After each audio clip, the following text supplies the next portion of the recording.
The hair kept going, but the men and a handful of women kept coming. In total, 902 Songju residents protested with hair loss against their government's plan to deploy a US missile defense system known as THAAD in their area at the end of next year. Now the government spends 30% of its budget on military spending. If there's more, it will be hard to deal with. Instead of that, we need a peaceful solution.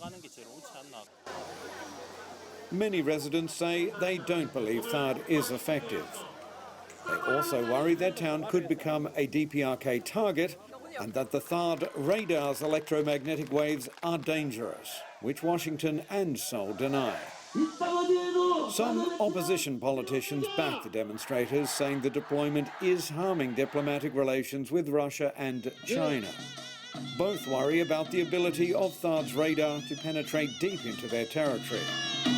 At the end of the day, though, this is a small demonstration hundreds of kilometres from the capital.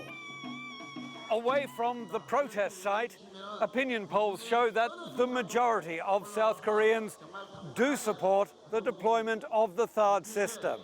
But that does not mean that these demonstrations are not having an impact on government policy.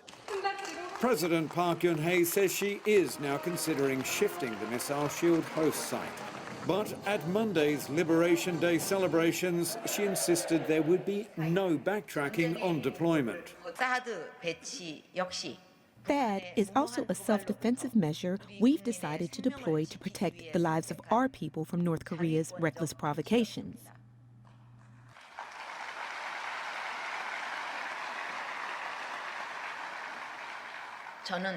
I don't think this kind of issue with our people's lives at stake is a political football.